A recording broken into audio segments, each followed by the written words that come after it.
म्हणजे तुमची परंपराच ही आहे की पश्चिमेकडनं जे गोरे लोक येतात त्यांच्याचकडनं तुम्ही सगळ्या चांगल्या गोष्टी शिकता. तर आता आम्ही इंग्रज पण आलेलो आहोत पश्चिमेकडनं, आता तुम्ही आमच्याकडनंही शिका, तुम्ही त्या आम्हाला विरोध करण्याचं काही कारण नाही. तर याचं कारण असं आहे की स्वातंत्र्यानंतर पहिले पंतप्रधान जे होते ते जवाहरलाल नेहरू, तर त्यांना डाव्या विचारांचं खूप आकर्षण होतं. सोव्हिएत रशियाकडे ते खूप आकर्षित झालेले होते. ते मॉडेल फार चांगलं आहे असं त्यांना वाटत होतं आणि एकंदरीतच कम्युनिझमचा त्यांच्या मनावर खूप मोठा पगडा होता.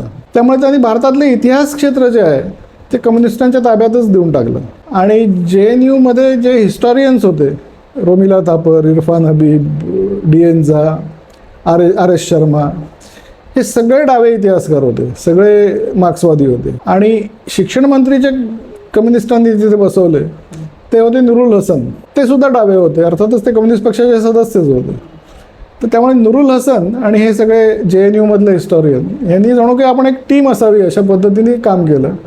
आणि आपल्या देशातल्या इतिहासाशी संबंधित ज्या काही संस्था होत्या, Indian council for historical research असेल किंवा वेगळ्या विद्यापीठांमधली हिस्ट्रीची डिपार्टमेंट्स असतील, त्या सगळ्यावर आपला पगडा बसवला. पाठ्यपुस्तकं जी शाळांमध्ये शिकवली जातात इतिहासाची, ते लिहिण्याचं काम सुद्धा या लोकांनी केलं. आणि तेव्हापासून त्यांनी हा भारतातला इतिहास क्षेत्र हे सगळं अशा पद्धतीने तयार केलं की जो खोटा इतिहास ब्रिटिशांनी सांगितला होता तोच तसा सुरू राहील आणि आणखीनही त्यात काही नवीन खोटेपणासुद्धा करता येईल अशा पद्धतीने ते मांडत गेले. आणि त्यामुळे परिणाम काय झाला म्हणशील तर आपला आत्मसन्मान, आत्मविश्वास हा जो पहिल्यांदा ब्रिटिशांनी संपवला होता तो तसाच पुढे सुरू राहिला. म्हणजे जरी कॉलोनियलिझम संपला, आपल्याला राजकीय स्वातंत्र्य जरी मिळालं, तरी मानसिक गुलामगिरी मात्र तशीच सुरू राहिली. कारण की मानसिक गुलामगिरी कधी संपू शकते की जेव्हा आपल्याला आपली ओळख पटेल, खरी ओळख. आणि ओळख आपली कुठनं निर्माण होते तर ती इतिहासातून निर्माण होते. संस्कृतीला बळ देणाऱ्या ज्या संस्था आहेत त्या सगळ्या संस्थांमध्ये आम्ही शिरकाव करू आणि त्यांना आतून हळूहळू पोखरून टाकू आणि प्रदीर्घ काळ हे काम करून आम्ही एक दिवस त्यांना इतकं कमजोर बनवू की या सगळ्या संस्था कोसळून पडतील आणि त्यांच्याबरोबर संस्कृती कोसळून पडेल. आणि सगळी संस्कृती कोसळून पडली की मग हे जग जे आहे ते साम्यवादाकडे परत आकर्षित होईल. कारण की ते सध्या ते साम्यवादाकडे काय येत नाही, कम्युनिझमकडे काय येत नाही, तर त्यांना ती संस्कृती आपली संस्कृती आहे असं वाटतं. गरीब लोकांना सुद्धा तसं वाटतं, शोषित लोकांना सुद्धा तसं वाटतं. आता आपल्याकडे घटस्फोटाचं प्रमाण वाढत चाललं आहे. का वाढत चाललं आहे की पूर्वी हा विचारच मला द्यायचा नाही, घटस्फोट आपण घेऊ शकतो, लग्न एकदा झालं की तो आयुष्यभरासाठी ती कमिटमेंट असते असं आपला समाज सांगतो, अशी आपली संस्कृती सांगते. आणि म्हणून त्यांनी ह्या चळवळीला अतिशय विकृत स्वरूप दिलं आणि ते आज अशा पातळीवर पोचलं आहे की स्त्री आणि पुरुष हे एकमेकाचे शत्रूच आहेत. आम्हाला एकमेकाची गरजच नाही. विशेषतः स्त्रियांना असं सांगण्यात आलं की तुम्हाला पुरुषांची काय गरज आहे, काही गरज नाही. आणि अशा पद्धतीने एक अत्यंत विकृत स्वरूप दिल्यामुळे पुन्हा आघात झाला तो कुटुंब व्यवस्थेवरती. काही वर्षांपूर्वी ब्लॅक लिव्ह्ज मॅटर नावाचा एक नरेटिव्ह वेस्टर्नकडनं आला होता. तर त्या नरेटिव्हला टीम इंडियाने सुद्धा सपोर्ट केलं होतं. खांद्यावर इथे काळे पट्टे बांधले होते आणि कितीतरी मिनिटं खाली गुडघ्यावर बसले होते. पण आता बांगलादेशात जे प्रकरणं झाली, हिंदूंचे नरसंहार झाला, कत्तली झाल्या, स्त्रियांचे बलात्कार झाले, तरुण पोरी बाहेर खिचून पळवण्यात आल्या, तिथे या मानवाधिकारी संस्था कुठेच दिसल्या नाही किंवा टीम इंडिया कुठेच आपल्याला हातावर पट्टे बांधून गुडघ्यावर बसलेली दिसती नाही. तर या सगळ्या नरेटिव्हच्या मागे या मानवाधिकारी संस्था आहेत का? आणि त्या असतील तर मग त्या भारतात कशा काम करतात आणि जगामध्ये ते कशा काम करतात याच्यावर माहिती द्या. नमस्कार, मी सोहम वैभव गायधनी तुम्हा सर्वांचं पुन्हा एकदा स्वागत करतो थिंक भारतच्या आपल्या एका नवीन एपिसोडमध्ये. आज आपण ज्या विषयाच्या संदर्भात चर्चा करणार आहोत तो विषय आहे नरेटिव्ह्ज. नरेटिव्ह्ज का? तर 21वं शतक हे 5th जनरेशन वॉरफेअरचं शतक आहे, ज्यामध्ये information warfare, cultural, economical, cyber, psychological warfare सारखे प्रकार येतात, ज्याच्याद्वारे शत्रूच्या अंगावर नाही तर शत्रूच्या विचारांवर आक्रमण करण्यात येतं. आणि एक वेळेस अंगावर झालेलं आक्रमण हे परतवता येतं, पण विचारांवर झालेलं आक्रमण परतवता येत नाही, ते पिढ्यानपिढ्या तसंच राहतं. आज आपण या विषयाच्या संदर्भात ज्यांच्यासोबत चर्चा करणार आहोत ते आहेत अभिजितजी जोग. अभिजितजींनी ब्रँड नामा 2.0 हे त्यांचं पहिलं पुस्तक लिहिलं. दुसरं पुस्तक त्यांनी असत्यमेव जयते हे लिहिलं. टर्माइट्स नावाचं पुस्तक त्यांनी नंतर लिहिलं, ज्याचं मराठी रूपांतर जगाला पोखरणारी डावी वाळवी असं सुद्धा आहे. अभिजितजींचा विस्तारमध्ये परिचय एकदा आपण त्यांच्याचकडनं जाणून घेऊ. अभिजितजी नमस्कार. नमस्कार. एकदा तुमचा विस्तारमध्ये परिचय करून द्या. तुम्ही बरीच पुस्तकं पण लिहिली. पहिलं पुस्तक तुमचं ब्रँड नामा 2.0 होतं, त्यानंतर असत्यमेव जयते नावाचं पुस्तक तुम्ही लिहिलं आणि टर्माइट्स नावाचं पुस्तक तुम्ही लिहिलं. त्यातलं असत्यमेव जयते आणि टर्माइट्स या विषयांवर आपण आज बोलणार आहे. तर या पुस्तकांपर्यंतचा तुमचा प्रवास कसा होता ते एकदा सांगा. आमचं कुटुंब मुळात पुण्यातलंच आहे, पण माझे वडील गव्हर्मेंट सर्व्हिसमध्ये होते, त्यामुळे माझं बालपण शिक्षण सगळं नागपूरमध्ये झालं. आणि नागपूरमध्ये असताना शाळा कॉलेजमध्ये माझा ओढा हा जास्ती राष्ट्रवादी विचारांकडे, इतिहास या विषयाची आवड, वाचनाची आवड हे सगळं होतं. पण नंतर MBA करण्याच्या निमित्ताने मी नाशिकमध्ये आलो, कारण तेव्हा पुणे विद्यापीठाचं MBA फक्त नाशिकमध्ये होतं. आणि MBA नंतर व्यवसायानिमित्त, नोकरीनिमित्त पुण्यात जे आलो ते पुण्यातच सेटल झालो. तसंही आमचं कुटुंब पुण्यातलंच होतं. तर काही दिवस जॉब केला, त्याच्यानंतर स्वतःची ब्रँड कन्सल्टन्सी आणि ॲडव्हर्टायझिंगची कंपनी सुरू केली. त्याच्यामध्ये खूप वर्ष बिझी राहिलो, त्यामुळे या सगळ्या गोष्टींकडे वळायला तेवढा वेळ झाला नाही. पण एक जागरूक नागरिक म्हणून इतिहास, राजकारण, संस्कृती याच्यामध्ये माझा पहिलेपासूनच रस होता. त्याच्यामध्ये मी वाचतही होतो, अभ्यास करत होतो. पण एका पॉईंटला असं वाटलं की आता आपण व्यवसाय तर वर्षानुवर्ष करतोच आहे, पण आपल्या आवडीचे जे विषय आहेत त्याच्यात आता काहीतरी आपण करावं. आणि म्हणून मी लेखन करायला सुरुवात केली. पहिलं पुस्तक मी लिहिलं ब्रँडनामा, जे माझ्या व्यवसायाशी संबंधित होतं, ब्रँडिंगवरती. ते मी मुद्दामून मराठीत लिहिलं, कारण की माझं असं मत आहे की मराठी उद्योजक जे आहेत किंवा एकंदरीतच मराठी माणूस हा ब्रँडिंगमध्ये कमी पडतो. बाकी त्याच्याकडे गुणवत्ता असते, सगळं असतं, मेहनत करण्याची तयारी असते, पण आपलं ब्रँडिंग करणं हे कुठेतरी आपल्याला जमत नाही म्हणा किंवा कळत नाही म्हणा. आणि म्हणून ते मराठीत लिहिलं की मराठी माणसाला, मराठी उद्योजकांना ब्रँडिंगचं महत्त्व कळावं, ब्रँडिंगबद्दल असलेले गैरसमज दूर व्हावेत या हेतूने. आणि नंतर मग मी वळलो माझ्या आवडत्या विषयाकडे, ते म्हणजे इतिहासाकडे. कारण की भारताच्या इतिहासात इतकी प्रचंड प्रमाणात मोडतोड करण्यात आलेली आहे की कोणीतरी ते जगासमोर आणावं असं मला वाटत होतं. आणि मग शेवटी मी एक दिवस ठरवलं की कोणीतरी आणेल याची वाट बघत बसण्यापेक्षा आपणच का नाही करायचं. आणि म्हणून मी ते पुस्तक लिहायला सुरुवात केली. आता इतिहास या विषयातलं माझं काही तोपर्यंत कोणी मला ओळखत नव्हतं इतिहास या विषयासाठी, त्यामुळे कोण वाचेल की नाही, कोणी छापेल की नाही अशी सगळी शंका होती. पण ते तरी मी लिहून काढलं आणि ते पहिल्या दिवसापासूनच त्याला वाचकांचा फार जोरदार प्रतिसाद मिळाला. म्हणजे ते आता मराठी, इंग्लिश, हिंदी आणि गुजराती 4 भाषांमध्ये ते उपलब्ध आहे. आणि गेल्या 3 वर्षात त्याच्या 50,000 प्रती विकल्या गेलेल्या आहेत. भारताचा इतिहास चुकीचा लिहिला गेलाय हे तुम्हाला कुठे लक्षात आलं? त्याला मी असत्यमेव जयते असं नाव तेवढ्यासाठीच दिलं की आपलं देशाचं जरी ब्रीदवाक्य सत्यमेव जयते असलं तरी इतिहासाच्या बाबतीत असत्यमेव जयते असाच प्रकार झालेला आहे. कुठे वाटलं म्हणशील तर मुख्यतः मला आर्यांच्या आक्रमणाचा सिद्धांत हा जो एक प्रकार आहे त्याच्यामध्ये जरा इंटरेस्ट निर्माण झाला की हे नक्की काय आहे. आर्य लोक बाहेर न आले आणि मग त्यांनी इथे संस्कृत भाषेची निर्मिती केली, खरंच आहे का? म्हणून मी त्याचा अभ्यास करायला सुरुवात केली. आणि माझ्या असं लक्षात आलं की हे सगळ्याच पूर्णपणे खोट्या आहेत या गोष्टी, याच्यात एकही सत्याचा एक अंशसुद्धा नाही आहे. मग म्हटलं की इतर जरा इतिहासाकडे बघावं. पण मग जिथे जिथे मी बोट ठेवत गेलो तिथे ते सगळं कोलॅप्स होत गेलं. मग सगळाच खोटा इतिहास आपल्याला इतक्या चलाखीने सांगितलं आहे आतापर्यंत. मग मी त्याच्यावरती असत्यमेव जयते म्हणून पुस्तक लिहिलं, ज्यात आर्यांच्या आक्रमणाच्या तथाकथित कालखंडापासून तर भारताच्या स्वातंत्र्य लढ्यापर्यंत हा पूर्ण विस्तीर्ण कालखंड मी त्याच्यात घेतलेला आहे. आणि दाखवलं की ठिकठिकाणी कशी आपली दिशाभूल केली गेली. मग त्याच्या पुढे माझा असा मनात विचार आला की हे सगळं करणारे जे लोक आहेत, वामपंथी लोक किंवा डावे लोक, त्यांचं नक्की काय माइंडसेट असतो किंवा त्यांची मनोभूमिका काय असते, ते अशा खोट्या गोष्टी रुजवण्याचा का प्रयत्न करतात. भारताबद्दल त्यांना इतका राग म्हणा किंवा तिटकारा म्हणा का. म्हणून मी डाव्या मानसिकतेचा अभ्यास सुरू केला. आणि त्याच्यातून मला पुन्हा अशा इतक्या ऐकावून एक धक्कादायक गोष्टी कळायला लागल्या की मला असं वाटलं की हे सुद्धा आपण जगासमोर मांडलं पाहिजे. आणि म्हणून मग मी जगाला पोखरणारी डावी वाळवी हे पुस्तक लिहिलं. त्याचं प्रकाशन पूजनीय मोहनजी भागवत यांच्या हस्ते झालं 17 सप्टेंबर 2023. आणि त्याच्यानंतर आता जेमतेम 1.5 वर्ष झालं आहे, पण त्याच्या 8 एडिशन्स होऊन गेल्या. इतकं ते लोकप्रिय, वाचकप्रिय झालं. ते सुद्धा आता इंग्रजी आणि हिंदीमध्ये सुद्धा उपलब्ध आहे, मराठी, इंग्रजी, हिंदी. आणि आता त्याचं तेलुगू, बंगाली आणि मल्याळम या 3 भाषांमध्ये भाषांतर करण्याचं काम सुरू आहे. तर त्या 3 भाषांमध्ये सुद्धा ते पुस्तक लवकरच बाहेर पडेल. तसा हा सगळा प्रवास थोडक्यात सांगायचं झालं तर एक व्यावसायिक या भूमिकेकडनं एक अभ्यासक आणि लेखक अशी एक नवीन ओळख मला आता यामुळे मिळाली आहे असं आपण म्हणू शकतो. अभिजितजी, मला हे जाणून घ्यायचं आहे की भारताला स्वातंत्र्य मिळाल्यानंतर आपला खरा इतिहास लिहिणं जाणं अपेक्षित होता, जो गौरवशाली आहे, वैभवशाली.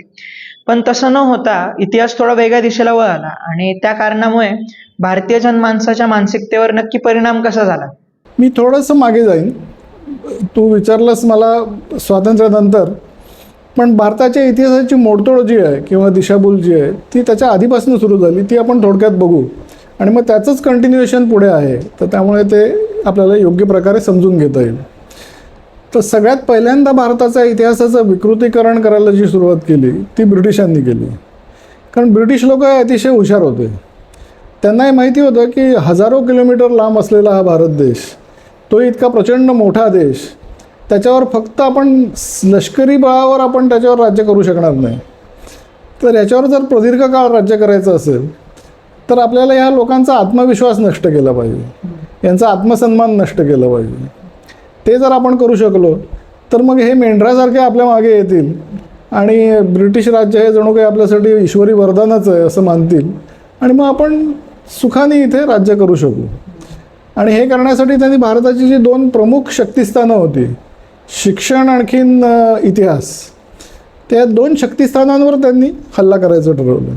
त्यामुळे आपली गुरुकुल शिक्षण पद्धती त्यांनी नष्ट केली आणि आपल्या इतिहासाचं विकृतीकरण आणि दिशाभूल करायला सुरुवात केली. त्यातला पहिला जो पत्ता होता, हुकमाचा पत्ता त्यांनी टाकला, तो म्हणजे आर्यांच्या आक्रमणाचा सिद्धांत. तो असं सांगतो की पश्चिमेकडनं आलेल्या गोऱ्या लोकांनी संस्कृत भाषा निर्माण केली आणि वैदिक वाङ्मयाची निर्मिती केली. म्हणजे हे किती श्रेष्ठ असलं, कितीही प्राचीन असलं तरी ते तुम्ही तयार केलेलं नाही, तर हे पश्चिमेकडनं आलेल्या गोऱ्या लोकांनी तयार केलेलं आहे. त्याच्यानंतर तुमचं विज्ञान, तत्त्वज्ञान, साहित्य, कला, संस्कृती, काव्य हे सगळं जे आहे ते जेव्हा अलेक्झांडर इथे भारतात आला आणि त्याच्याबरोबर ग्रीक लोक भारतात आले, त्या ग्रीकांशी जेव्हा तुमचा संबंध आला त्यातनं तुम्हाला या सगळ्या गोष्टी कळल्या. म्हणजे तुमची परंपराच ही आहे की पश्चिमेकडनं जे गोरे लोक येतात त्यांच्याचकडनं तुम्ही सगळ्या चांगल्या गोष्टी शिकता. तर आता आम्ही इंग्रज पण आलेलो आहोत पश्चिमेकडनं, आता तुम्ही आमच्याकडनंही शिका, तुम्ही त्या आम्हाला विरोध करण्याचं काही कारण नाही. हा त्यांचा सगळा हेतू होता आणि त्या दृष्टीने त्यांनी आपला सगळा इतिहास खोट्या पद्धतीने मांडला. आता स्वातंत्र्यानंतर खरं तर यात बदल व्हायला पाहिजे होता. आपण आपला खरा इतिहास मांडायला पाहिजे होता. आपला अभिमान पुन्हा जागृत होईल अशा पद्धतीने तो इतिहास मांडायला पाहिजे होता. कारण की आपला खरा इतिहास असाच आहे की त्याचा आपण अभिमान बाळगावा. पण तोही आपल्याला स्वातंत्र्यानंतर का सांगितलं नाही, तर याचं कारण असं आहे की स्वातंत्र्यानंतर पहिले पंतप्रधान जे होते ते जवाहरलाल नेहरू, तर त्यांना डाव्या विचारांचं खूप आकर्षण होतं. सोव्हिएत रशियाकडे ते खूप आकर्षित झालेले होते. ते मॉडेल फार चांगलं आहे असं त्यांना वाटत होतं आणि एकंदरीतच कम्युनिझमचा त्यांच्या मनावर खूप मोठा पगडा होता. त्यामुळे त्यांनी भारतातले इतिहास क्षेत्र जे आहे ते कम्युनिस्टांच्या ताब्यातच देऊन टाकलं. इतिहास, संस्कृती, साहित्य ही जी सगळी सॉफ्ट पॉवर आपण ज्याला म्हणतो ती सगळी क्षेत्र कम्युनिस्टांच्या ताब्यात गेली. नंतर 1969 साली इंदिरा गांधींचं सरकार जेव्हा अल्पमतात आलं, काही काळ त्यांचं सरकार अल्पमतात आलं, तेव्हा ते सरकार वाचवण्याचं काम कम्युनिस्ट पक्षाने केलं आणि ही जी मदत केली त्याच्या बदल्यात त्यांनी कुठलंही मोठं मंत्रालय नाही मागून घेतलं. म्हणजे त्यांनी अर्थ मंत्रालय नाही मागितलं, त्यांनी संरक्षण मंत्रालय नाही मागितलं, एक्सटर्नल अफेअर्स नाही मागितलं. त्यांनी सांगितलं की आम्हाला शिक्षण मंत्रालय आम्हाला द्या. कारण त्यांना माहिती होतं की येणाऱ्या अनेक पिढ्यांच्या मनावर जर आपल्या विचारांचा प्रभाव टाकायचा असेल तर शिक्षण आपल्या हातात पाहिजे. त्यामुळे शिक्षण त्यांनी ताब्यात घेतलं आणि त्याच 1969 साली जवाहरलाल नेहरू युनिव्हर्सिटीची स्थापना झाली, JNU. आणि JNUमध्ये जे हिस्टॉरियन्स होते, रोमिला थापर, इरफान हबीब, DN झा, RS शर्मा, हे सगळे डावे इतिहासकार होते, सगळे मार्क्सवादी होते. आणि शिक्षण मंत्री जे कम्युनिस्टांनी तिथे बसवले ते होते नुरुल हसन. ते सुद्धा डावे होते, अर्थातच ते कम्युनिस्ट पक्षाचे सदस्यच होते. तर त्यामुळे नुरुल हसन आणि हे सगळे JNUमधले हिस्टॉरियन यांनी जणू काही आपण एक टीम असावी अशा पद्धतीने काम केलं आणि आपल्या देशातल्या इतिहासाशी संबंधित ज्या काही संस्था होत्या, Indian council for historical research असेल किंवा वेगळ्या विद्यापीठांमधली हिस्ट्रीची डिपार्टमेंट्स असतील, त्या सगळ्यावर आपला पगडा बसवला. पाठ्यपुस्तकं जी शाळांमध्ये शिकवली जातात इतिहासाची, ते लिहिण्याचं कामसुद्धा या लोकांनी केलं. आणि तेव्हापासून त्यांनी हा भारतातला इतिहास क्षेत्र हे सगळं अशा पद्धतीने तयार केलं की जो खोटा इतिहास ब्रिटिशांनी सांगितला होता तोच तसा सुरू राहील आणि आणखीनही त्यात काही नवीन खोटेपणासुद्धा करता येईल अशा पद्धतीने ते मांडत गेले. आणि त्यामुळे परिणाम काय झाला म्हणशील तर आपला आत्मसन्मान, आत्मविश्वास हा जो पहिल्यांदा ब्रिटिशांनी संपवला होता तो तसाच पुढे सुरू राहिला. म्हणजे जरी कॉलोनियलिझम संपला, आपल्याला राजकीय स्वातंत्र्य जरी मिळालं, तरी मानसिक गुलामगिरी मात्र तशीच सुरू राहिली. कारण की मानसिक गुलामगिरी कधी संपू शकते की जेव्हा आपल्याला आपली ओळख पटेल, खरी ओळख. आणि ओळख आपली कुठनं निर्माण होते तर ती इतिहासातून निर्माण होते. तर त्यामुळे खोटा इतिहासच सांगत राहिल्यामुळे ब्रिटिशांनी जी खोटी ओळख आपल्यावरती लादली होती ती तशीच सुरू राहिली आणि आपलं फार प्रचंड नुकसान झालं. म्हणजे एक न्यूनगंड ज्याला आपण म्हणतो, तो न्यूनगंड आपल्यात जो रुजवला गेला होता तो स्वातंत्र्यानंतरही तसाच सुरू राहिला. हे फार मोठं घातक असं नुकसान झालं असं म्हणायला पाहिजे. बरोबर. हे राजकीय पक्ष स्वस्वार्थासाठी इतिहासाची खूप मोडतोड करतात. म्हणजे तेव्हाच नाही ते आजही करता. म्हणजे नुकतंच खूप उदाहरणं आहे आपल्याकडे. औरंगजेबाच्या कबरीच्या निगडीत सध्या जी सगळ्यांची वादग्रस्त विधानं चालू आहे, त्यानंतर संभाजी महाराजांनी गुढीपाडवा, त्यानंतर वेळेवेळेवर शिवसमर्थांवर उचलले जाणारे प्रश्न, तुकाराम महाराजांचे मुस्लिम अभंग, अशी एक खूप प्रकारचे वेळेवेळेवर अँटी नॅरेटिव्ह आपल्या विरोधात, इतिहासाच्या विरोधात उभी करण्यात येतात आणि आपल्याला भ्रमित करण्याचा प्रयत्न करण्यात येतो. मुख्य काय आहे याच्या मागे कारण असं आहे की स्वातंत्र्यानंतर जो प्रमुख पक्ष होता काँग्रेस पक्ष, त्या काँग्रेस पक्षाची स्ट्रॅटेजी अशी होती की मुसलमानांना भीती दाखवायची की उद्या हिंदू जर आक्रमक झाले तर तुमच्यावर, तुम्ही अल्पसंख्या आहात, तर त्यांच्या मनात एक फिअर सायकोसिस निर्माण करून ते आपल्या पाठीमागे राहतील, एक गठ्ठा त्यांची मतं आपल्याला मिळतील असं नक्की करायचं आणि हिंदूंना विभाजित ठेवायचं. हे मुसलमानांना एक करायचं आणि ते आपल्या मागे उभे राहिले पाहिजेत आणि हिंदूंना मात्र जास्तीत जास्त विभाजित ठेवायचं. जातीजातींमध्ये त्यांचा ती फूट जी आहे ती तशीच राहिली पाहिजे. कारण की हिंदू जर हिंदू म्हणून एक झाले आणि जर ते एकत्र मतदान करायला लागले तर आपण टिकणार नाही हे त्यांना माहिती होतं. आणि तसं करण्यासाठी त्यांनी पुन्हा इतिहासाचा वापर करायला सुरुवात केली. आता जे प्रकार सुरू आहेत की संभाजी महाराजांना जी शिक्षा झाली ती मनुस्मृतीमुळे ही शिक्षा झाली असं एक सांगितलं जातं, तर तद्दन खोटं आहे सगळं. म्हणजे याला कुठलाही आधार नाही इतिहासात. उलट शरियाप्रमाणे शिक्षा झाली असं सांगणारे शेकडो पुरावे आहेत, पण त्याच्याकडे दुर्लक्ष करून सतत खोटा एक भ्रमित, जसं तू योग्य शब्द वापरलास, तर लोकांना भ्रमित करत राहणं हे इतिहासाचा आधार घेऊन, खोट्या इतिहासाचा आधार घेऊन केलं जातं. ते मुख्यतः स्वतःचा राजकीय स्वार्थ साधण्यासाठी. बरोबर. मला अजून एक प्रश्न असा आहे की भारतीय शिक्षण व्यवस्थेने लहान मुलांच्या मानसिकतेवर कसा घाव घालत घालत हा चुकीचा इतिहास त्यांना शिकवला. म्हणजे आमच्या पिढीला मुघलांचा इतिहास व्यवस्थित माहिती आहे, पण भारताचा गौरवशाली इतिहास आम्हाला व्यवस्थित माहिती नाही. भारताच्या आम्हाला मोजून 4-5 राजवटी व्यवस्थित माहिती असेल, त्याच्या पुढे आम्हाला काहीच माहिती नाही. जसं मी सांगितलं की खरा इतिहास समोर जर आला तर आपला जो खरा गौरवशाली इतिहास होता, जो सगळ्या जगावर, राज्य नाही पण सगळ्या जगावर प्रभाव टाकणारा असा जे आपले पूर्वज होते, आपला खरा जर आपण बघायला गेलो तर जगातला पहिला ज्ञानाधिष्ठित समाज भारत हा होता. जगात भाषा आणि संस्कृतीचा प्रवाह सगळ्या जगाकडे भारताकडनं गेला. भारत हा जगातली पहिली आर्थिक महासत्ता होता. या सगळ्या गोष्टी लपवून ठेवल्या गेल्या कारण की एकमेकात विभाजित करणे हाच एकमेव हेतू होता.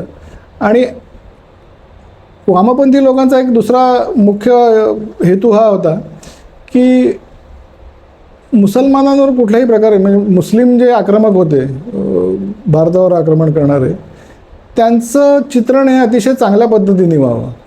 त्यांनी जे खरोखर खरे अत्याचार केले होते किंवा त्यांनी जे मंदिरांचा विध्वंस केला, कत्तली केल्या, बलात्कार केले, अनेक लाखो लोकांना गुलामीत ढकलून दिलं, हा सगळा खरा इतिहास लोकांपुढे येऊ नये आणि एक खोटा पडदा लोकांच्या डोळ्यासमोर टाकावा की जणू काही सगळा हा पूर्ण भाईचाराच आपल्या इतिहासामध्ये होता, अशा पद्धतीने सांगण्याचा प्रयत्न वामपंथी इतिहासकारांचा राहिला. आणि त्याच्यासाठी हिंदूंचं ग्लोरिफिकेशन, म्हणजे आपला जो हिंदू पास्ट आहे, आपला भूतकाळातला जो हिंदू धर्माचं प्रभुत्व असलेला जो काळ आहे, त्याच्याकडे जास्तीत जास्त कसं दुर्लक्ष करता येईल असा त्यांनी प्रयत्न केला. आणि त्यासाठी मग फक्त भारताचा इतिहास म्हणजे जणू काही फक्त मुघलांचाच इतिहास आहे असं सांगण्यात आलं. त्यासाठी सगळं इतिहास कथन हे दिल्ली केंद्रित करण्यात आलं.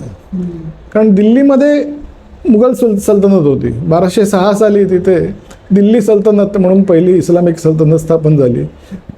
1206 पासून साधारण 1750पर्यंत 1750मध्ये मुघल साम्राज्य जवळपास संपलं. 1707 साली औरंगजेब गेला तेव्हाच खरं तर संपलं, पण आपण 1750 धरू. तर 1206 ते 1750 सतत तिथे दिल्लीमध्ये इस्लामी सल्तनतींचं राज्य होतं. त्यामुळे दिल्ली सेंट्रिक इतिहास ठेवला की मग फक्त मुसलमान राज्यकर्त्यांबद्दलच बोलता येतं. दिल्लीच्या बाहेर जर पडलं तर मग आपल्याला विजयनगर साम्राज्याबद्दल बोलायला लागतं, आपल्याला शिवाजी महाराजांबद्दल बोलायला लागतं, आपल्याला महाराणा प्रतापाबद्दल बोलायला लागतं, आपल्याला चोल साम्राज्य आहे, अहोम साम्राज्य आहे, पांड्या आहे, पल्लव आहे, या सगळ्यांबद्दल बोलायला लागतं. आणि तो अत्यंत गौरवशाली इतिहास आहे. पण त्याच्याकडे दुर्लक्ष करायचं. आपल्या इतिहासाच्या पुस्तकांमध्ये शिवाजी महाराजांबद्दल 2 ओळी आणि मुलांबद्दल मात्र पानाच्या पानं हे जे झालेलं आहे त्याचं मुख्य कारण हेच आहे की हिंदूंचं ग्लोरिफिकेशन चुकूनही होता कामा नये. हा जो डाव्यांचा अट्टहास होता त्याच्याकरता हे करण्यात आलं. या सगळ्या ज्या संस्था आहेत म्हणजे शाळा, महाविद्यालयन, सांस्कृतिक केंद्र, इथे अशा कोणत्या प्रकारचे नरेटिव्ह पसरवण्यात आले की इथे भारतीय लोकांनीच भारतीय मूल्यांचा विरोध करायला सुरुवात केली, जिथे आपलीच लोक वेगळ्या वेगळ्या सांस्कृतिक कल्पनांबद्दल एकमेकांच्या विरोधात उभी राहिली, त्यांना विरोध करू लागली. असं कसं करवण्यात आलं यांच्याकडनं? हा एक खूप मोठा विषय आहे. आपल्याला थोडंसं जागतिक पातळीवर आधी जायला लागेल. मार्क्सवाद हा जो होता, जो कार्ल मार्क्सने सुरू केला, त्याचा मूळ गाभा हा आहे की समाजाला 2 गटांमध्ये विभाजित करायचं. एका गटाला म्हणायचं हे शोषक आहेत, दुसऱ्याला म्हणायचं हे शोषित आहेत, ऑपरेसर आणि ऑपरेस्ड. आणि या गटांमध्ये सतत संघर्ष भडकत राहायला पाहिजे. त्या संघर्षातनं अराजक निर्माण व्हायला पाहिजे आणि त्या अराजकातनं विध्वंस निर्माण व्हायला पाहिजे. ही यांची रणनीती आहे अगदी पहिल्यापासून. पण पहिल्यांदा या संघर्षाचा आधार जो होता तो आर्थिक आधार होता. म्हणजे श्रीमंत विरुद्ध गरीब किंवा भांडवलशाह विरुद्ध कामगार, ह्या आधारावर कम्युनिझमचं सगळं राजकारण जे होतं ते या आधारावर उभं होतं. पण त्यांच्या असं लक्षात आलं की हा आर्थिक आधार जो आहे तो काही काम करत नाही. मग जसं भांडवलशाहीमध्ये आणखीन समृद्धी निर्माण व्हायला लागली तेव्हा ते कामगारांचा सुद्धा आर्थिक स्तर उंचावला आणि मग त्यांना काही इंटरेस्ट राहिला नाही एका क्रांतीविंतीमध्ये, कारण तेच स्वतः मध्यमवर्गीय झाले. आणि मग जेव्हा त्यांच्या लक्षात आलं की आता हे आपण आर्थिक आधारावर संघर्ष भडकवू शकत नाही, तेव्हा त्यांनी त्यांची स्ट्रॅटेजी बदलली आणि त्यांनी सांस्कृतिक आधारावर संघर्ष भडकवायला सुरुवात केली. म्हणजे क्लासिकल मार्क्सिझम टू कल्चरल मार्क्सिझम किंवा सांस्कृतिक मार्क्सवाद असं त्याला स्वरूप दिलं. आणि मग त्यांनी सांगितलं की संस्कृतीला बळ देणाऱ्या ज्या संस्था आहेत त्या सगळ्या संस्थांमध्ये आम्ही शिरकाव करू आणि त्यांना आतून हळूहळू पोखरून टाकू आणि प्रदीर्घ काळ हे काम करून आम्ही एक दिवस त्यांना इतकं कमजोर बनवू की या सगळ्या संस्था कोसळून पडतील आणि त्यांच्याबरोबर संस्कृती कोसळून पडेल. आणि सगळी संस्कृती कोसळून पडली की मग हे जग जे आहे ते साम्यवादाकडे परत आकर्षित होईल. कारण की ते सध्या ते साम्यवादाकडे काय येत नाही, कम्युनिझमकडे काय येत नाही, तर त्यांना ती संस्कृती आपली संस्कृती आहे असं वाटतं. गरीब लोकांनासुद्धा तसं वाटतं, शोषित लोकांनासुद्धा तसं वाटतं. तर म्हणून संस्कृती एकदा संपवली की मग मार्क्सवादाचा मार्ग मोकळा होईल अशी त्यांनी एक स्ट्रॅटेजी जागतिक पातळीवर ठरवली. आणि म्हणून जिथे जिथे आपल्याला संस्कृती संपवायची आहे तिथे तिथे तरुण पिढीला पहिल्यांदा हाताशी धरायचं. कारण तरुण पिढीची मनं तशी संस्कारक्षम असतात, त्यांना आपण पटकन कुठलाही विचार त्यांच्या मनात रुजवू शकतो. मोठा एकदा माणूस झाला की त्याचे मतं ठरलेली असतात, त्याच्या भूमिका ठरलेल्या असतात. पण तरुणांना भयकवणं सोपं असतं. म्हणून त्यांना हे सुरुवात केली की जे काय श्रद्धास्थानं असतील त्यांच्याबद्दल शंका निर्माण करायच्या, त्यांच्याबद्दल प्रश्न निर्माण करायचे. म्हणून तू ऐकलं असशील की आम्ही कालीमातेचं पूजन का करायचं, आम्ही महिषासुराचं पूजन करणार, कारण की महिषासूर हा दलितांचा प्रतिनिधी आहे, असं एक अत्यंत खोटं काहीतरी विधान करायचं आणि त्याच्या आधारावर भ्रम निर्माण करायचा. मग ते सांगतात की श्रीरामाचं का पूजन करायचं. श्रीराम हा पॅट्रियार्कल होता, पितृसत्ताकवादी होता, कारण की त्यांनी सीतेचा त्याग केला.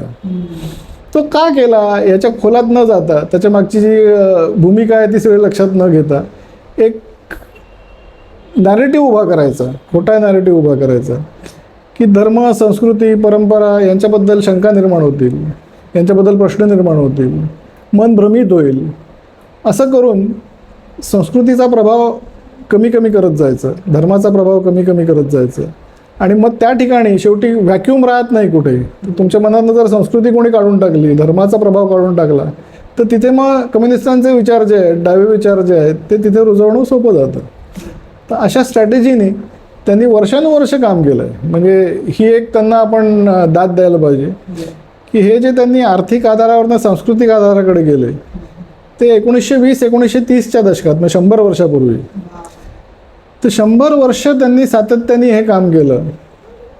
पाश्चिमात्य देशांमध्ये केलं, अमेरिकेत केलं. आज आपण बघतो की पाश्चिमात्य देशांमध्ये, समाजामध्ये, अमेरिकेमध्ये, पश्चिम युरोपमध्ये कुटुंब व्यवस्था जी आहे ती पूर्णपणे संपलेली आहे. ती कशी संपली? आपोआप नाही संपली, ती या लोकांनी ठरवून संपवलेली आहे. जसं मी सांगितलं की संस्कृतीला आधार देणाऱ्या संस्था त्या आम्ही संपवून टाकू, असं त्यांनी तेव्हाच लिहून ठेवलं आहे 1920 साली, 30 साली. त्या कुठल्या संस्था? तर पहिली संस्था म्हणजे कुटुंब संस्था. त्यामुळे डाव्या लोकांना कुटुंब संस्थेचा अतिशय राग असतो, कारण की संस्कृती कशामुळे टिकते? कुटुंबामुळे टिकते. आपल्या कुटुंबात आपल्या आईवडील आपल्यावर संस्कार करतात, देवाला नमस्कार करायला सांगतात, घरी आल्यावर हातपाय धुऊ म्हणून सांगतात, संध्याकाळी आपण रामरक्षा वगैरे काहीतरी स्तोत्र म्हणतो. हे सगळे संस्कार कुटुंबात होतात. कुटुंबात जर नष्ट झालं तर कोण संस्कार करणार आणि मग कसली संस्कृती? तर म्हणून पहिला संस्था म्हणजे कुटुंब संस्था. दुसरी संस्था म्हणजे धर्मसंस्था, धर्माचा प्रभाव नष्ट करायचा. तिसरी म्हणजे देशप्रेम, कारण आपल्या देशाची संस्कृती आपल्याला महत्त्वाची वाटते, त्याच्याशी आपली बांधिलकी असते, कारण आपल्या देशावर आपलं प्रेम असतं. तर ते जर संपलं तर संस्कृतीचा आणखीन एक आधार संपतो. तर अशा पद्धतीने त्यांनी हळूहळू करत, आणि म्हणून त्याला मी माझ्या पुस्तकाला नाव दिलं आहे की जगाला पोखरणारी डावी वाळवी. मग पहिली ज्यांची जी क्रांतीची कल्पना होती ती बंदुकीच्या नळीतनं येणारी क्रांती अशी कल्पना होती, आणि ती रक्तरंजित क्रांती असेल असं त्यांनी सांगितलं होतं. पण जेव्हा त्यांनी सांस्कृतिक आधार घेतला, सांस्कृतिक मार्क्सवाद जेव्हा त्यांनी सुरू केला, तेव्हा त्यांनी सांगितलं की नाही, हा प्रदीर्घ काळ चालणारा हळूहळू पोखरण्याचा हा आमची ही ती स्ट्रॅटेजी असेल, आणि म्हणून मी त्याला वाळवी असं म्हटलं. आणि अशा पद्धतीने हे काम सुरू आहे, आणि तेच भारतात सुद्धा घडतं. आणि म्हणून त्याचे तू म्हणलंस की शाळेत आणि कॉलेजमध्ये लोक हे मुलं अशी प्रभावित का होतात, तर ही त्यांची स्ट्रॅटेजी आहे, आणि त्याप्रमाणे त्यांनी ते वर्षानुवर्ष करत आलेले आहेत, आणि याच्याही पुढे करत राहणार आहेत. आपण ते समजून घेतलं नाही तर आपण त्याला बळी पडत राहणार. हा सोपा हिशोब आहे. तुम्ही इतक्यात सांगितलं की वेस्टर्नाइज देशांमध्ये त्यांनी फॅमिली स्ट्रक्चर आधी डिस्ट्रॉय केलं. भारतामध्ये ते कुटुंब व्यवस्था उद्ध्वस्त करण्यासाठी कसे काम करतायत? कुटुंब व्यवस्था उद्ध्वस्त करण्याचे त्यांचे मुख्यतः 4 मार्ग आहेत. आपण थोडक्यात बघूया. पहिला मार्ग म्हणजे अतिरेकी व्यक्तिवाद, त्याला बढावा द्यायचा. म्हणजे आपला जो समाज आहे, भारतीय समाज, तो ड्युटी ओरिएंटेड मॉडेल आहे आपला, आणि म्हणून आपली रिलेशनशिप बेस्ड सोसायटी आहे. म्हणजे आपल्याकडे कर्तव्याला जास्ती महत्त्व दिलं जातं, कारण की कुठलंही नातेसंबंध म्हटलं की त्यात कर्तव्य आलंच. म्हणजे तुझ्या आईबद्दल तुझं कर्तव्य आहे, तुझ्या भावा बहिणीबद्दल तुझं कर्तव्य आहे. आपलं प्रत्येकाचं आपल्या कुठल्या ना कुठल्या तरी नात्याच्या संदर्भात कर्तव्य असतात. म्हणून आपला समाज जो आहे तो कर्तव्यांवर आधारित आहे. त्यांनी पाश्चिमात्य जगतात काय केलं की त्यांनी हक्कांवर आधारित समाज निर्माण केला, राईट बेस्ड मॉडेल, आणि म्हणून ते कॉन्ट्रॅक्ट बेस्ड सोसायटी. म्हणजे कुठलंही नातं हे कॉन्ट्रॅक्टच्या स्वरूपात असतं. हां, आपल्याकडे आपण मित्र म्हणा, भाऊ म्हणा, बहीण म्हणा, आपण त्याकडे कॉन्ट्रॅक्ट म्हणून बघत नाही, आपण ते आपलं आयुष्यभराचं नातं असतं असं आपण मानतो. पण पाश्चिमात्य जगतात त्यांनी त्याला कॉन्ट्रॅक्टचं स्वरूप दिलं, आणि तेच आपल्याकडे आणण्याचा प्रयत्न सुरू आहे. आता आपल्याकडे घटस्फोटाचं प्रमाण वाढत चाललं आहे. का वाढत चाललं आहे? की पूर्वी हा विचारच मनात यायचा नाही. घटस्फोट आपण घेऊ शकतो, लग्न एकदा झालं की तो आयुष्यभरासाठी ती कमिटमेंट असते असं आपला समाज सांगतो, अशी आपली संस्कृती सांगते. पण हा जो नवीन थॉट त्यांनी इंट्रोड्यूस केला आहे की अतिरेकी व्यक्तिवाद. मला बाकी नातेसंबंध वगैरे काही मला घेणं नाही, मी माझ्यापुरतं मला पाहिजे बस. बाकी कोण काय करतंय तुम्ही अगदी आपल्या तरुणांच्या तुमच्या भाषेत म्हणायचं तर तेल लावत जा असं आपण जे म्हणतो. तर ती जी मानसिकता आहे ती मानसिकता यातनं निर्माण होते की व्यक्तिवादाचा अतिरेक. हे आपल्याला काय वाटतं की या सगळ्या गोष्टी आपोआप घडत आहेत, पण हे आपोआप घडत नसतं, हे कोणीतरी घडवत असतं. कारण की त्यांना आपल्या संस्कृतीचा आपल्या कुटुंब संस्थेचा विध्वंस करायचा आहे. हे एक झालं. दुसरं म्हणजे विकृत स्वरूपातला स्त्रीवाद. म्हणजे स्त्रियांचे हक्क जे आहेत ते त्यांना मिळायलाच पाहिजेत, स्त्रियांना समान अधिकार मिळायलाच पाहिजेत. पुन्हा मी अमेरिकेतली उदाहरणं देतो एवढ्यासाठी कारण की तिथे हे सगळं घडून गेलं आहे आणि आपल्याकडे आता ते घडवण्याचा प्रयत्न सुरू आहे. तर अमेरिकेत स्त्रियांना मतदानाचा पण अधिकार नव्हता, त्यांना चर्चमध्ये सुद्धा इक्वल स्थान मिळत नव्हतं. तर म्हणून या रास्त मागण्यांसाठी, योग्य मागण्यांसाठी तिथे स्त्रियांनी चळवळ सुरू केली, ज्याला फेमिनिस्ट मुवमेंट असं म्हणतात. आणि त्या फेमिनिस्ट मुवमेंटमध्ये ह्या लोकांनी उडी घेतली. कारण की मी तुला सांगितलं की यांना संघर्ष कुठे भडकवता येईल याच्याकडे ते बघत असतात. तर त्यांना वाटलं की या फेमिनिस्ट मुवमेंटमध्ये आपल्याला संघर्ष चांगला भडकवता येईल. कारण की स्त्रिया आपल्या हक्कांसाठी चळवळ करतायत, तर त्यांना आणखीन आपण भडकवलं, त्यात आणखीन जर तेल ओतलं तर आग आणखीन भडकेल. आणि म्हणून त्यांनी ह्या चळवळीला अतिशय विकृत स्वरूप दिलं. आणि ते आज अशा पातळीवर पोचलं आहे की स्त्री आणि पुरुष हे एकमेकाचे शत्रूच आहेत. म्हणजे आम्हाला एकमेकाची गरजच नाही. विशेषतः स्त्रियांना असं सांगण्यात आलं की तुम्हाला पुरुषांची काय गरज आहे, काही गरज नाही. आणि अशा पद्धतीने एक अत्यंत विकृत स्वरूप दिल्यामुळे पुन्हा आघात झाला तो कुटुंब व्यवस्थेवरती. कारण की स्त्रिया जर घरात राहायलाच तयार नसतील, त्याचा म्हणत असेल की हा नवरा नकोच आम्हाला, तर मग कुटुंब टिकणार कसं.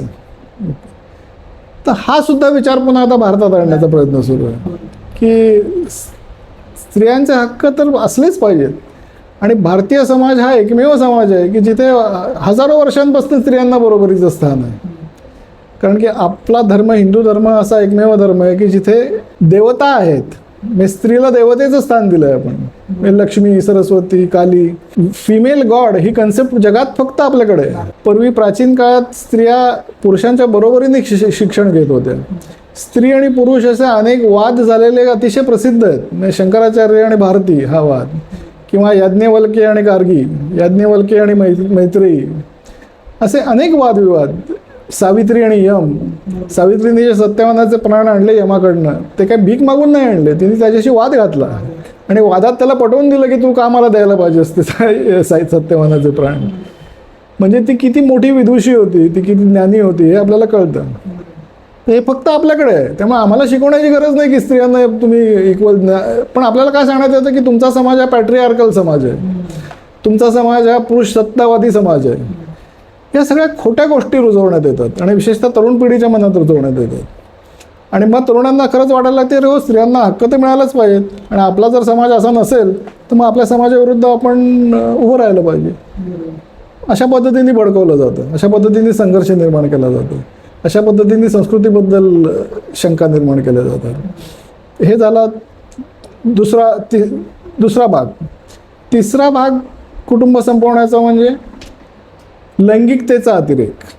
म्हणजे आता आपण सगळेच मॅच्युअर आहोत, आपण बोलू शकतो याच्यावर मोकळेपणाने, की त्यांनी असा विचार मांडायला सुरुवात केली की कोणी कोणाशी सुद्धा लैंगिक संबंध ठेवावे आणि त्यातनं येणारी जी प्रजा असेल त्याची जबाबदारी शासनाने घ्यावी, असं डाव्यांचं एक म्हणणं असतं. तर हा जो एक फ्री सेक्स याला जर आपण जास्तीत जास्त बढावा दिला तर त्याचा पुन्हा परिणाम होतो तो कुटुंब संस्थेवरती. कारण की कुटुंबाचा आधार असतो विश्वास, आणि तो विश्वास जर टिकला नाही तर मग कुटुंब संस्था टिकू शकत नाही.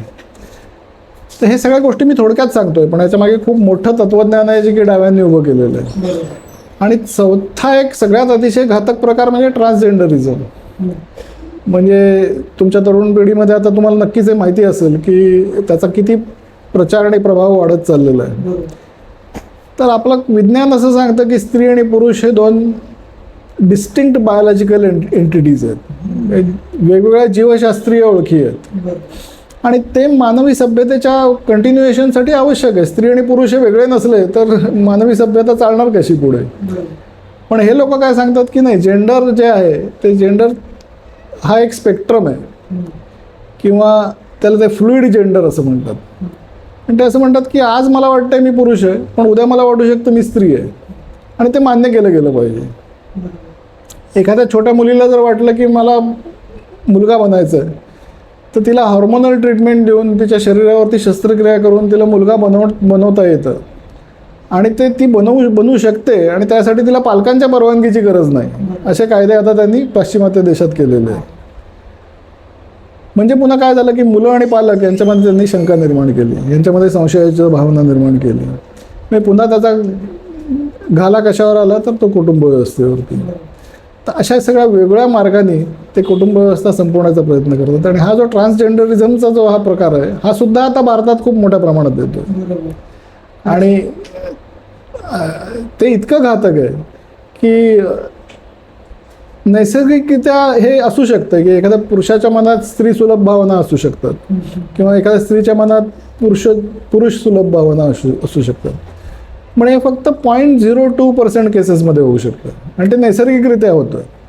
तर असं असेल तर त्यांचा तुम्ही सन्मान करावा, त्यांच्या अगेन्स्ट कुठलंही आपण डिस्क्रिमिनेशन करू नये, हे बरोबर आहे. पण हेच नॉर्मल आहे असं नाही करू शकत आपण. म्हणजे जो ॲक्सिडेंट आहे किंवा जो अपवाद आहे त्यालाच आपण नियम बनवू नाही शकत. तर आता यांचा हा प्रकार सुरू आहे की ज्याला त्या भावना नाही आहेत तो सुद्धा ट्रान्सजेंडर बनू शकतो, आणि तो बनला तर त्याला एक वेगळंच वलय प्राप्त होतं. अशा पद्धतीने त्यांनी जे ते सगळं त्याचं मार्केटिंग सुरू केलं आहे. इट्स अ सेल्समनशिप किंवा मार्केटिंग ऑफ ट्रान्सजेंडरिझम हा प्रकार डाव्यांनी सुरू केला आहे, आणि त्याचा परिणामसुद्धा जास्तीत जास्त हा कुटुंब व्यवस्थेवरती होतो. तर हे 4 जे प्रकार आहेत, हे 4ही प्रकार त्यांनी पश्चिमेत वापरले, ज्याचा परिणाम आपल्याला दिसतोय की त्यांच्या कुटुंब संस्थेचं काय झालं, आणि तेच 4 प्रकार ते आपल्याकडे वापरतात. हे आपण लक्षात घेतलं पाहिजे. हे आपल्याला कळत नाही म्हणून हे आपल्याला कळत नाही, कारण की काय आहे ते अतिशय चलाक आहेत. ते अतिशय आकर्षक मुखवट्यांच्या मागे हे सगळं करतात. म्हणजे ट्रान्सजेंडरिझम ते म्हणतात की इन्क्लुझिव्हिटी, की सगळ्यांना इन्क्लूड केलं पाहिजे, बरोबर आहे. पण म्हणून तुम्ही त्याला अनैसर्गिकरित्या त्याला तुम्ही चालना देऊ शकत नाही. इन्क्लुझिव्हिटी ते म्हणतात. नंतर स्त्रियांचे हक्क हा एक दुसरा मुखवटा आहे. स्त्रियांना हक्क पाहिजेतच ना, आम्ही ते मान्यच करतो, आणि आमच्या संस्कृतीत ते आहेच. पण त्याचं विकृतीकरण करू नका. स्त्री आणि पुरुष एकमेकाचे शत्रू आहेत अशा पद्धतीने तुम्ही त्याला प्रोजेक्ट करू नका, हे आमचं म्हणणं आहे.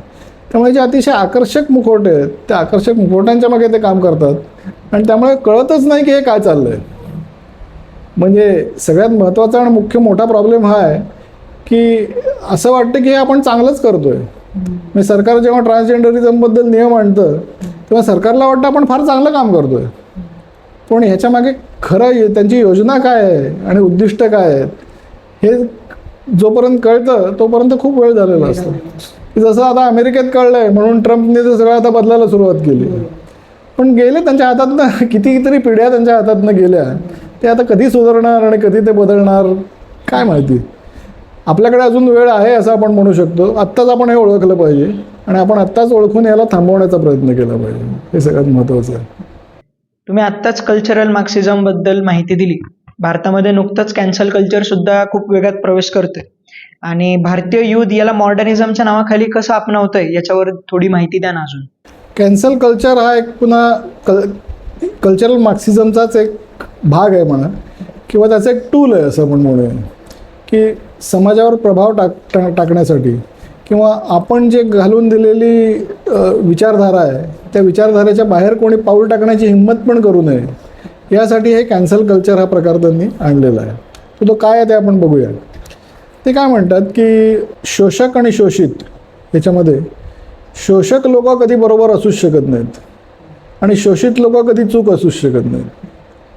आणि त्यांचं असं म्हणणं आहे की आता कायद्याने जरी एक्सप्लॉयटेशन म्हणा किंवा अन्याय म्हणा किंवा शोषण म्हणा हे अशक्य असलं, आपण कायदे केलेले आहेत तसे सगळ्या जगात केलेले आहेत, पण ते म्हणतात की मायक्रो ॲग्रेशन नावाची एक कन्सेप्ट त्यांनी काढली.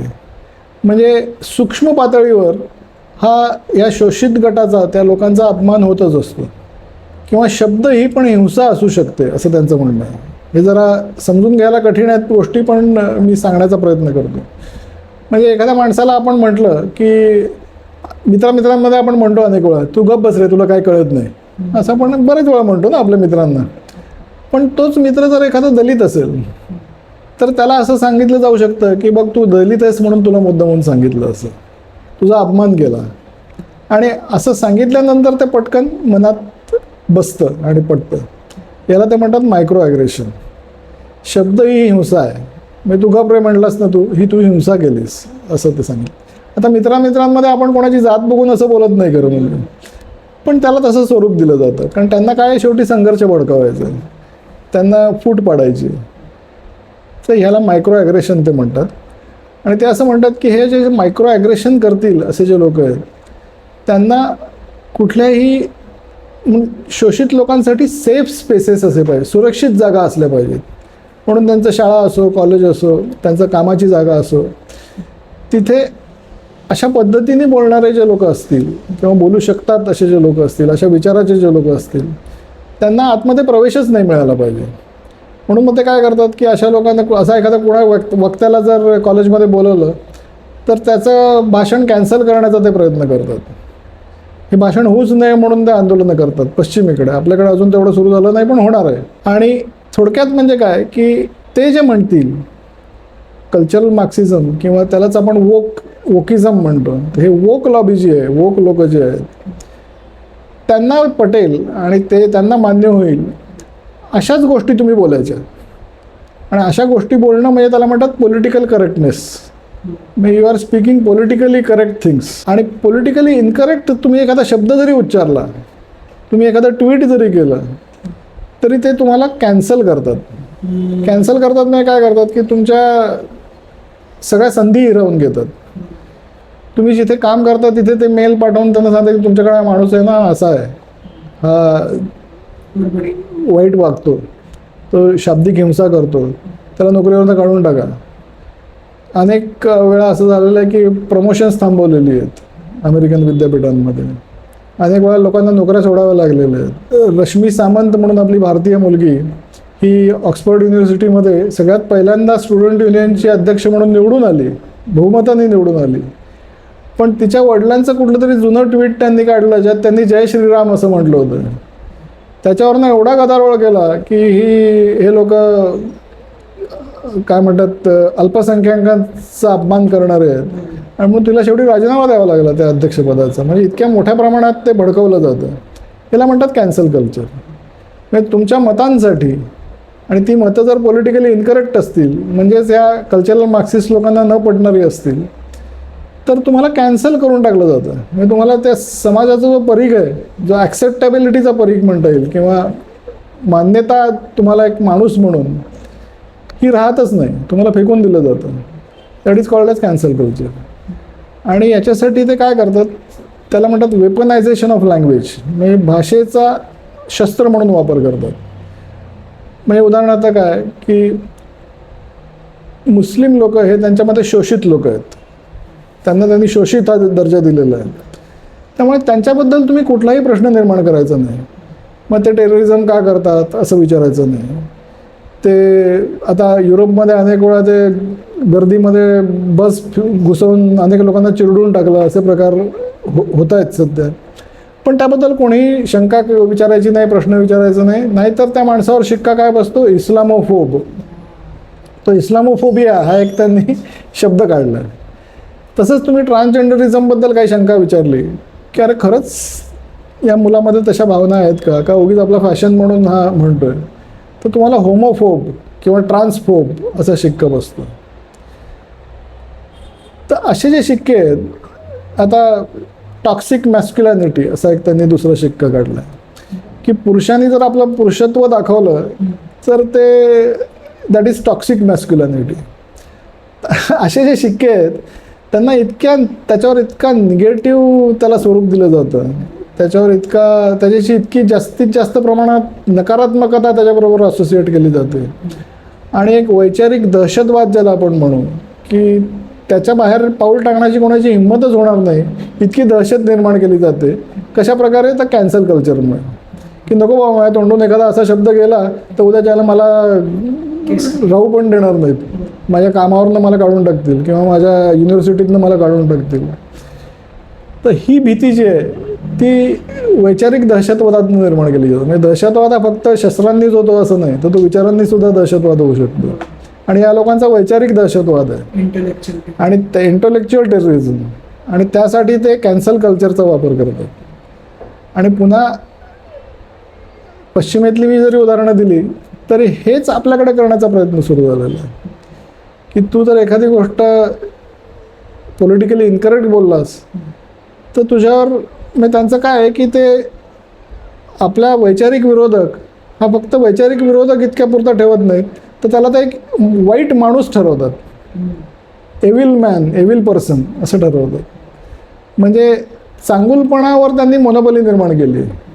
मोनोपोलाइज गुडनेस असं त्याला म्हणता येईल की तुम्ही वोक विचार मान्य केले, तुम्ही जर कल्चरल मार्क्सिझमचे विचार मान्य केले तरच तुम्ही चांगला माणूस आहात, नाहीतर तुम्ही अतिशय वाईट माणूस आहात. मग तुमच्याशी कसंही मी वागलो तरी तर क्षम्य नाही, तर मी तसं तुमच्याशी तसं वागलंच पाहिजे.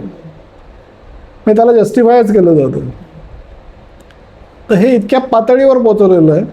आणि आपल्याकडे आता विशेषतः आपण अमेरिकेची कॉपी करण्यात धन्यता मानतो.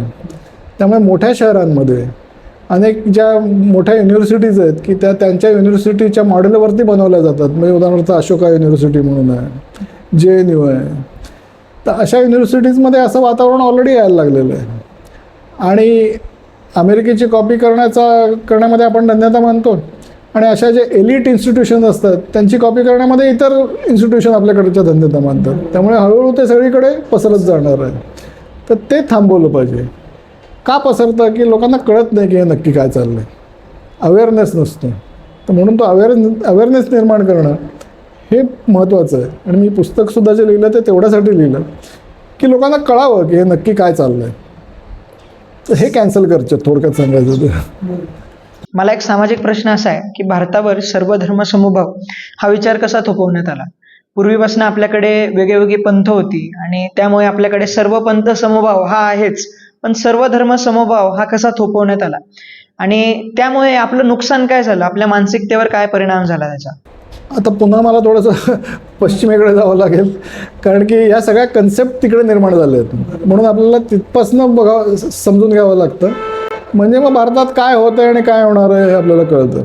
तर आता सेक्युलरिझम हा जो प्रश्न आहे किंवा ही जी कल्पना आहे किंवा हा जो विचार आहे हा कसा निर्माण झाला ते आपण थोडक्यात समजून घेऊ. युरोपमध्ये काय होतं की इसवी सन 500 ते इसवी सन 1500 त्याला अंधकार युग असं म्हणतात, म्हणजे डार्क एज. कारण तेव्हा संपूर्ण युरोपमध्ये चर्चची दहशतवादी पकड होती. चर्चचा इतका प्रभाव होता की चर्चच्या म्हणण्याविरुद्ध कोणी एक पाऊल जरी टाकलं किंवा एक शब्द जरी उच्चारला तरी त्याचा जीव घेण्यापासनं त्याच्यावर अत्याचार केले जायचे. अनेक स्त्रियांना चेटकिणी ठरवून जाळून टाकण्यात आलेलं आहे. असा तिथे प्रचंड दहशत होती चर्च. तर तिथे रेनेसॉन्सचं युग जेव्हा सुरू झालं 16व्या शतकात, 15व्या शतकात, 16व्या शतकात, तिथे नवीन नवीन शोध लागायला लागले. नवीन नवीन साहित्य आणि संस्कृती या सगळ्या गोष्टींमध्ये डेव्हलपमेंट व्हायला लागली. तर तिथे मग थोडासा प्रश्न निर्माण झाला. कारण की गॅलिलिओ सारख्या शास्त्रज्ञांनी काय सांगितलं की पृथ्वी गोल आहे. पूर्वी समज असा होता की पृथ्वी सपाट आहे, फ्लॅट आहे. बायबलमध्ये असं लिहिलं की पृथ्वी फ्लॅट आहे. चर्चचं असं म्हणणं होतं की बायबलमध्ये जे लिहिलं आहे ते खरं, ते तुम्ही मान्य केलंच पाहिजे. तिथे असं लिहिलं होतं की पृथ्वी मध्ये आहे आणि सूर्य आणि बाकी सगळे ग्रह तिच्या भोवती फिरतात. हे बायबलनी सांगितलं होतं. हे शास्त्रज्ञ म्हणायला लागले कोपर्निकस आणि गॅलिलिओ की तसं नाही आहे, सूर्यमध्ये आणि तिच्या भोवती सगळे ग्रह फिरतात. तर मग हे चर्चनी या लोकांवरती सुद्धा अत्याचार करायला सुरुवात केली. मग युरोपमधल्या काही लोकांच्या असं लक्षात आलं की हे जी चर्चची जी दहशत आहे त्याच्यामुळे युरोपच्या प्रगतीवर आडकाठी येते किंवा प्रगती खुंटते. तेव्हा त्यांनी त्याच्याविरुद्ध आवाज उठवायला सुरुवात केली. आणि तिथे 30 इयर्स वॉर म्हणून प्रसिद्ध आहे की एक प्रोटेस्टंट पंथ निर्माण झाला. त्याला रिफॉर्मेशनची चळवळ असं म्हणतात.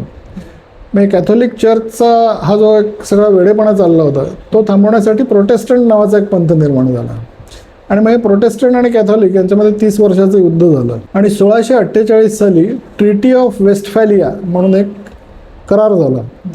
आणि त्यात त्यांनी मग असं ठरवलं की आता आपण असं विभाजन करू की आध्यात्मिक ज्या गोष्टी असतील किंवा परलौकिक ज्याला आपण म्हणतो त्या सगळ्या गोष्टी या चर्चच्या आधिपत्याखाली असतील आणि बाकी सगळ्या गोष्टी मग राज्यकारभार, अर्थकारण सायन्स या सगळ्या गोष्टी या आपण सेक्युलर पद्धतीने चालवू. म्हणजे त्याच्यात चर्चचा काही कुठलाही ढवळाढवळ नको असं त्यांनी मान्य केलं त्या युद्धानंतर. आणि म्हणून त्यांना सेक्युलरिझम ही कल्पना निर्माण करावी लागली की धर्म आणि इतर व्यवहार यांचं पूर्णपणे सेपरेशन, यांचा एकमेकात कुठलीही ढवळाढवळ नाही. हे त्यांना त्यांच्याकडच्या विशिष्ट पद्धतीमुळे करावं लागलं, त्यांच्याकडे चर्चची ही दहशत असल्यामुळे करावं लागलं. आता आपण भारताकडे येऊ. आपले जे धर्म आहेत, हिंदू धर्म, बौद्ध धर्म, जैन धर्म, याच्यात असं कधीच सांगितलं नाही की आम्ही म्हणू तेच मान्य करा. आपल्या सगळ्या धर्मांमध्ये, भारतातल्या धर्मांमध्ये विचार स्वातंत्र्य आहे. मी अगदी एक छोटंसं उदाहरण देतो की भगवद्गीतेत 18वा अध्याय जेव्हा गीता संपते तेव्हा भगवान श्रीकृष्ण अर्जुनाला विचारतात की तुला आता कळलं का मी काय सांगितलं ते सगळं. तर अर्जुन म्हणतो की हो मला आता कळलं. मग भगवान श्रीकृष्ण त्याला म्हणतात ठीक आहे, मग आता तुला जे योग्य वाटेल ते तू कर. ते असं नाही सांगत की माझं ऐकलं नाहीस तर तू नरकात जाशील किंवा तुला कुठली दहशत त्याच्यामध्ये निर्माण करत नाहीत. ते म्हणतात ठीक आहे, तुला मी सांगायचं ते सांगितलं, आता now it is up to you. तर हे जे स्वातंत्र्य आहे ते आपल्याकडे होतं नेहमी पहिलेपासून. तर त्यामुळे आपल्याकडे हे जे वेगळेपण जे आहे, आपले ऋषी जे होते, आपले ऋषी हे वैज्ञानिकसुद्धा होते. हे महर्षी कणाद म्हणून जे आपले ऋषी होते त्यांनी अणूचा सिद्धांत त्यांनी शोधून काढला. किंवा चरक जे ऋषी होते त्यांनी औषधशास्त्र त्यांनी शोधून काढलं. सुश्रुत ऋषींनी सर्जरीचं शास्त्र शोधून काढलं. त्यामुळे ऋषी हे अध्यात्म आणि विज्ञान दोन्हीचा अभ्यास करत होते.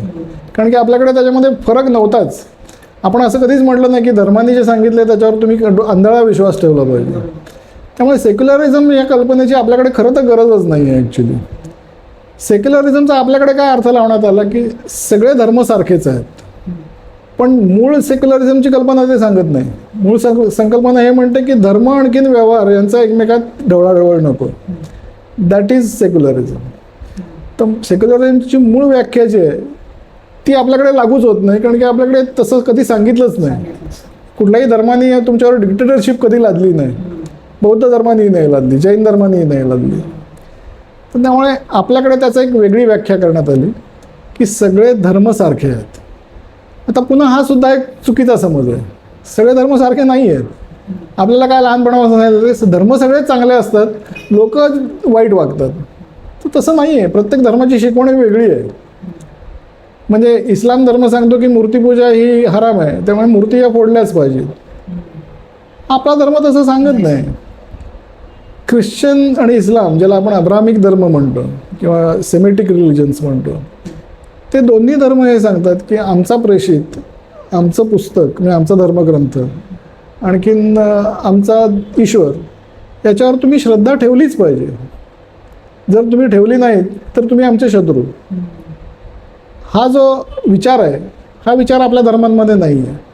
पण तरीसुद्धा सगळे धर्म सारखे असं म्हणून एक पुन्हा भ्रामक कल्पना आपल्या मनामध्ये निर्माण करण्यात आलेली आहे. जोपर्यंत आपण हा सुद्धा फरक खऱ्या अर्थाने समजून घेत नाही, याचा अर्थ प्रत्येक मुस्लिम माणूस वाईट आहे का तर नाही, किंवा प्रत्येक ख्रिश्चन माणूस वाईट आहे का नाही, पण त्यांच्या मनावरचा जो धर्माचा प्रभाव आहे, जो पगडा आहे, तो मात्र आपण समजून घेतला पाहिजे. कारण सगळे लोक त्याप्रमाणेच वागतात असं नाही आहे. शेवटी रोजच्या जगण्यात माणूस साधाच वागत असतो. आपले मित्रच असतात सगळे, तर आपण त्यांच्याशी मित्रासारखंच वागतो आणि वागायलाही पाहिजे. पण मुळात ही थिओलॉजी काय आहे किंवा हा धर्मविचार काय आहे हे मात्र समजून घेणं आवश्यक आहे. कारण शेवटी त्याच्याशी कधी ना कधीतरी कुठे ना कुठेतरी तो आपल्याला आडवा येऊ शकतो किंवा त्याच्याशी सामना करावा लागू शकतो. तर त्यामुळे हा सगळा फरक आपल्याला समजून घेणं अतिशय गरजेचं आहे. भारतामध्ये या मानवाधिकारी संस्था ज्या आहेत त्या काम कशा करतात? काही वर्षांपूर्वी ब्लॅक लिव्ज मॅटर नावाचा एक नरेटिव्ह वेस्टर्नकडनं आला होता. तर त्या नरेटिव्हला टीम इंडियाने सुद्धा सपोर्ट केलं होतं. खांद्यावर इथे काळे पट्टे बांधले होते आणि कितीतरी मिनिटं खाली गुडघ्यावर बसले होते. पण आता बांगलादेशात जे प्रकरणं झाली, हिंदूंचे नरसंहार झाला, कत्तली झाल्या, स्त्रियांचे बलात्कार झाले, तरुण पोरी बाहेर खिचून पळवण्यात आल्या, तिथे या मानवाधिकारी संस्था कुठेच दिसल्या नाही किंवा टीम इंडिया कुठेच आपल्याला हातावर पट्टे बांधून गुडघ्यावर बसलेली दिसती नाही. तर या सगळ्या नरेटिव्हच्या मागे या मानवाधिकारी संस्था आहेत का, आणि त्या असतील तर मग त्या भारतात कशा काम करतात आणि जगामध्ये ते कशा काम करतात, याच्यावर माहिती द्या. याच्यामागे दुसरी एक शक्ती आहे. शेवटी काय, या सगळ्या शक्ती ज्या आहेत या निरंकुशतावादी शक्ती आहेत, किंवा ज्याला आपण टोटॅलिटेरियन पॉवर्स म्हणतो, की संपूर्ण जगावर आमचंच प्रभुत्व असलं पाहिजे. हा विचार ज्यांचा आहे त्यांना या सगळ्या कल्पना सुचतात, की वेगवेगळ्या देशांना आपलं अंकित कसं करून ठेवायचं, त्यांना थ्रेटन कसं करायचं, त्यांच्यावर दडपण कसं आणायचं. तर आपण कल्चरल मार्क्सिझम किंवा वोकिझम ते कशा पद्धतीने करतो ते बघितलं. तशीच आणखीन एक शक्ती आहे, त्याला म्हणतात डीप स्टेट. तर आपल्याकडे एवढा वेळ नाही, त्यामुळे मी त्याच्या खूप खोलात जात नाही. पण हे डीप स्टेट साधारण 19व्या शतकात त्याची सुरुवात झाली. पण त्याचं आजचं स्वरूप जे आहे त्याचं एकच उद्दिष्ट आहे की अमेरिकेचं प्रभुत्व कसं राहील संपूर्ण जगावर. आणि त्यांच्याकडे प्रचंड शक्ती आहे, आर्थिक शक्ती आहे, लष्करी शक्ती आहे, माहितीची शक्ती आहे, सॉफ्ट पॉवर आहे. ही सगळी शक्ती त्यांच्या हाताशी असल्यामुळे हे लोक जगात आपल्याला पाहिजे ती उलथापालथ घडवून आणतात. आणि त्यांचं असं म्हणणं असतं की अमेरिकेला च्या हिताची जी ठरतील अशीच धोरणं प्रत्येक देशाने राबवायला पाहिजेत. तशी जे राबवतात त्यांना ते फारसा त्रास देत नाहीत. पण कोणी स्वतंत्र विचार करत असेल, कोणी माझा देश पहिल्यांदा, इंडिया फर्स्ट असं जर कोणी म्हणत असेल, तर त्या लोकांना ते सुखाने राज्य करू देत नाहीत, टिकू देत नाहीत, अनेक वेळा उलथून टाकतात. असे अनेक प्रकार आत्तापर्यंत इतिहासात घडलेले आहेत. बांगलादेशचं तू अगदी बरोबर उदाहरण दिलंस, की शेख हसीनांनी सांगितलं, त्यांनी सांगितलं की तुमचं सेंट मार्टिन आयलंड जे आहे ते तुम्ही आम्हाला देऊन टाका, कारण तिथे अमेरिकेला लष्करी तळ उभं राहायचं. शेख हसीनांनी ज्या क्षणी सांगितलं की मी नाही देणार, तिथेच तिचं काय होणार आहे तिथेच निश्चित झालेलं होतं. तर अशा प्रत्येक देशावरती आपल्याला दबाव आणता यावा यासाठी त्यांनी या सगळ्या वेगळ्या वेगळ्या कल्पना तयार केल्या. त्यातली एक कल्पना म्हणजे ह्युमन राईट्स. मग ते असं म्हणतात, ते सर्वे करतात, ऑडिट करतात की तुमच्या देशात किती ह्युमन राईट्स पाळले जातात. ते ऑडिट करणाऱ्या संस्थाही त्यांच्याच, त्याचं रँकिंग करणारे लोकही तेच. मग ते सांगतात की तुमचं रँकिंग खूप खाली आहे, मग ते तुमच्या सरकारवरती दबाव आणतात. आम्ही म्हणतो तसंच नीट करा तरच तुमचं ते रँकिंग सुधरेल, नाही तर तुमच्यावर विविध प्रकारे हे अशा पद्धतीने दडपण आणलं जाईल. आणि मग ते पुढे जाऊन असंही त्यांनी जगाचा पोलीस म्हणून स्वतःकडे ती जबाबदारी घेतलेली आहे अमेरिकेने. त्यामुळे म्हणतात एखाद्या देशात जर ह्युमन राईट्सवर खूपच आक्रमण होत असेल किंवा ह्युमन राईट्सचं खूपच दमन होत असेल तर आम्ही तिथे हस्तक्षेपही करू शकतो, असं त्यांचं म्हणणं आहे. तर ह्या सगळ्या विविध प्रकारे जो देश आपल्या मनाप्रमाणे वागत नाही त्याच्यावर दडपण आणण्यासाठी त्यांनी या सगळ्या वेगवेगळ्या कन्सेप्ट्स निर्माण केलेल्या आहेत, वेगवेगळ्या फिलॉसॉफीज निर्माण केलेल्या आहेत.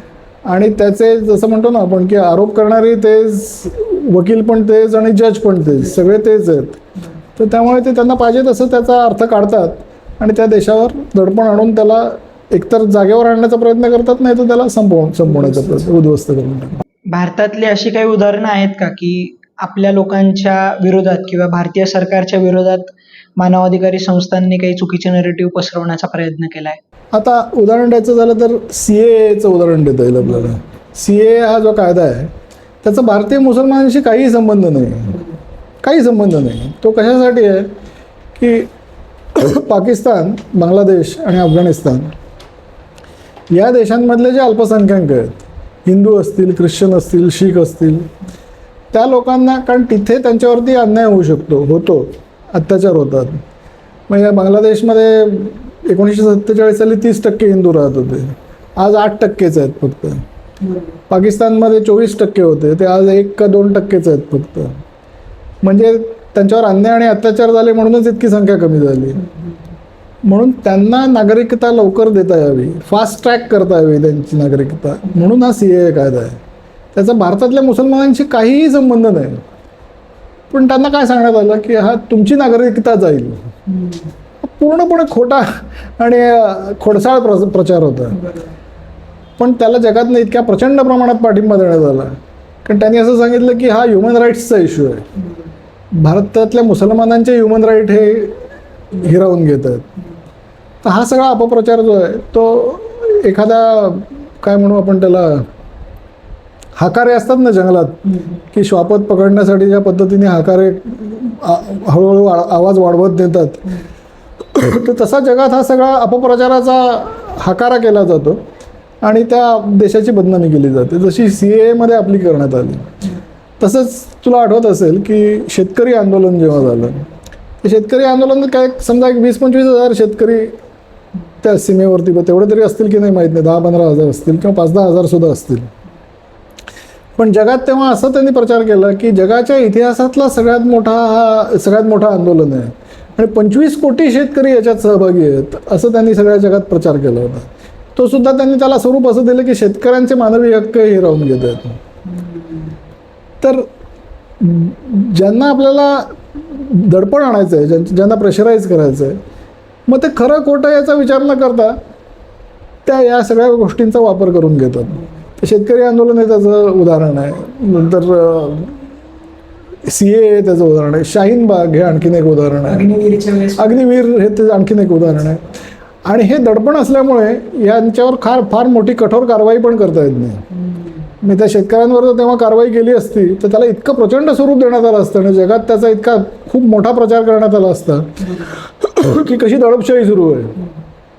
तर म्हणून अतिशय काळजीपूर्वक किड ग्लोव्ज ज्याला आपण म्हणतो तशा पद्धतीने ते हाताळावं लागतं. हे सगळ्या प्रेशरचा सामना करावाच लागतो, पण तशी प्रेशर सांडली जातात.